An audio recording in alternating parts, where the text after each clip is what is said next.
वो संसद देश के 140 करोड़ लोगों के पैसों से बनी है और अगर उसका उद्घाटन देश के 70 करोड़ महिला करने चाहती है तो उसमें बुराई क्या है? इसमें तो कोई बुराई नहीं है। और वहाँ पर अपने हक अधिकार की बात को रखना चाहते हैं, शांतिपूर्ण तरीके से अपनी पंचायत करना चाहते हैं। हमारी लड़ाई ना सरकार के खिलाफ है और ना किसी एक व्यक्ति या एक जाति के खिलाफ। हमारी लड़ाई है न्याय के खिलाफ, न्याय की गुहार लेकर अन्याय के खिलाफ। एक तरफ पूरी सरकार से ये लोग लड़ रहे हैं, पूरा शासन प्रशासन उसके साथ खड़ा है। इतना बड़ा बाहुबली है जिसने 50 से ज़्यादा कॉलेज बनाए हुए हैं, जिस आप देख सकते हैं कि उसने कब्जा करके ज़मीनों पे बनाया हुआ और उसकी छवि देखिए 38 से ज़्यादा मुकदमे हैं, तो उस व्यक्ति के खिलाफ लड़ना आसान है। नमस्कार, मैं शिव, आप देख रहे हैं JK24/7 न्यूज़।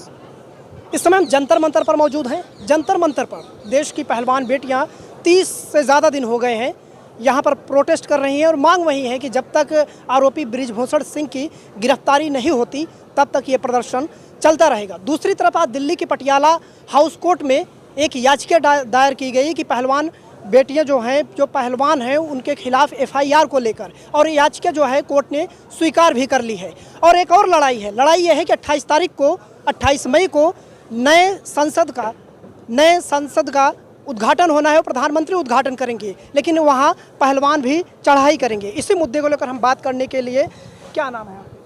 चौधरी सुरेंद्र सोलंकी, प्रधान पालम 360 खाप।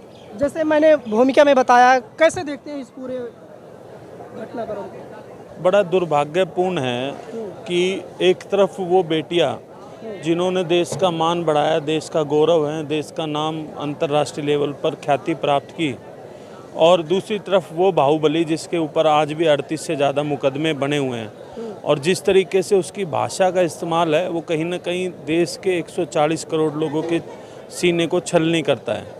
और जिस तरीके से आपने बताया कि बहुत सारे हथकंडे अपनाने की कोशिश कर रही है, षड्यंत्र कर रहा है वो व्यक्ति, कि आपने कहा कि पटियाला कोर्ट में अपील डलवाई है, इस तरीके का व्यवहार ठीक नहीं है। ये वो बच्चे हैं जिन्होंने देश का मान बढ़ाया है, देश के लिए गोल्ड मेडल लेके आए हैं, और वो मांग क्या रहे हैं? वो न्याय की गुहार लेके बैठे हैं। वो कोई आपसे भीख नहीं मांगना है, वो कोई आपसे पैसा नहीं मांगना है, आपसे शोहरत नहीं मांगना है। वो आपने साथ जिस तरीके की उनके साथ दुर्व्यवहार हुआ है उसके लिए न्याय की उम्मीद लेके बैठे हैं। लेकिन और याचिका में ये कहा गया है कि हेट स्पीच का इस्तेमाल किया गया है बृजभूषण के खिलाफ और प्रधानमंत्री मोदी के खिलाफ। अरे मैंने कहा ना, इस तरह के हथकंडे वो अपनाने की कोशिश करेंगे। कोई यहाँ से बार बार अपील की जाती है, मैं खुद कह रहा हूँ आपको कि पहलवानों के द्वारा भी, मंच के संचालन द्वारा, कि यहाँ पर कोई भी व्यक्ति विचार रखता है उसका व्यक्तिगत विचार हो सकता है।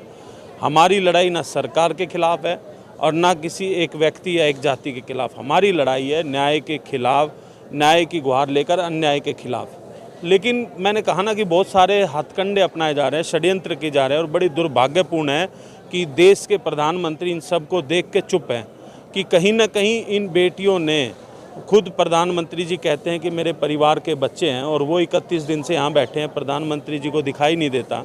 और एक ऐसे व्यक्ति को संरक्षण देने की पूरी सरकार कोशिश कर रही है जिसका रिकॉर्ड इतना ख़राब है कि जिसको देखकर हर व्यक्ति इतना आज पीड़ित है, इतना परेशान है कि समझ में नहीं आ रहा कि सरकार ऐसे व्यक्ति को क्यों संरक्षण। सवाल उठाया जा रहा है कि हर मामले में कानूनी प्रक्रिया होती है और कानूनी प्रक्रिया वो चल रही है, तो भरोसा क्यों नहीं कर पा रहे हैं? भरोसा कहाँ रह गया? आप ये बताइए ना, 6 दिन के बाद सुप्रीम कोर्ट की डायरेक्शन के बाद FIR दर्ज होती है, जो कि साधारण व्यक्ति को भी अधिकार है। आप ये देखिए ना कि कोई भी महिला जिसके साथ यौन उत्पीड़न की घटना हो, वो देश का 2013 के कानून के तहत किसी भी थाने में जाकर 0 FIR करा सकती है।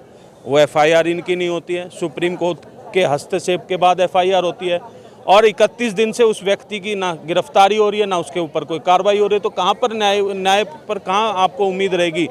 एक तरफ पूरी सरकार से ये लोग लड़ रहे हैं, पूरा शासन प्रशासन उसके साथ खड़ा है। इतना बड़ा बाहुबली है जिसने 50 से ज़्यादा कॉलेज बनाए हुए हैं, आप देख सकते हैं कि उसने कब्जा करके ज़मीनों पे बनाया हुआ, और उसकी छवि देखिए 38 से ज़्यादा मुकदमे हैं। तो उस व्यक्ति के खिलाफ लड़ना आसान है क्या? आप बताइए। अच्छा, 28 मई एक बड़ा दिन है, नया संसद मिलेगा देश को, लेकिन पहलवान वहाँ भी घेराव करेंगे, वहाँ नहीं, पंचायत करेंगे। पहलवान कोई घेराव नहीं कर रहे हैं। वो संसद देश के 140 करोड़ लोगों के पैसों से बनी है, और अगर उसका उद्घाटन देश के 70 करोड़ महिला करने चाहती है तो उसमें बुराई क्या है? इसमें तो कोई बुराई नहीं है। और वहाँ पर अपने हक अधिकार की बात को रखना चाहते हैं, शांतिपूर्ण तरीके से अपनी पंचायत करना चाहते हैं, कि सरकार सुन नहीं रही है 31 दिन बीतने के बावजूद भी, तो वहाँ पर वो अपने हक और अधिकार की बात साफ रख है ना कि दबाव बनाने की कोशिश कर रहे हैं। तो बृजभूषण नहीं दबाव बना रहा। आप देखिए ना, बृजभूषण ने कितने हथकंडे अपनाए हैं, किस तरीके का एक बाहुबली अगर दबाव बनाता वो आप लोगों को नहीं दिखता। और देश की जनता और न्याय की गुहार लेकर, वो बेटियां न्याय की गुहार लेकर बैठे, वो आपको कहीं ना कहीं आपको दबाव दिखता। यहाँ पर आम जनता आप देखें ना, रोज हजारों की तादाद में लोग आ रहे हैं, पूरे देश भर से आ रहे हैं। वो आम जनता है या वो बाहुबली आम जनता है? इसका फैसला तो देश की जनता करेगी ना। तो आप और हम नहीं कर सकते। दबाव में आएगी सरकार? बिल्कुल आएगी और आना पड़ेगा। एक तरफ 70 करोड़ महिलाओं के मान सम्मान की बात है, एक ये तरफ सवाल इसलिए कि 30 से ज़्यादा दिन हो गए हैं, लेकिन आपकी जो मांग है वो उस पर तो अभी काम हुआ नहीं। मैंने कहा कि हम शांतिपूर्ण करना चाहते हैं, और अगर सरकार उससे आगे के लिए भी तैयार है तो हम भी तैयार हैं। और 28 तारीख के बाद सरकार को भी समझ में आ जाएगा कि क्या सही और क्या गलत और किसका दबाव ज़्यादा और किसका कम है। ये सब कुछ 28 तारीख के बाद समझ में आ जाएगा। तो दबाव बनाने की जो है वो कोशिश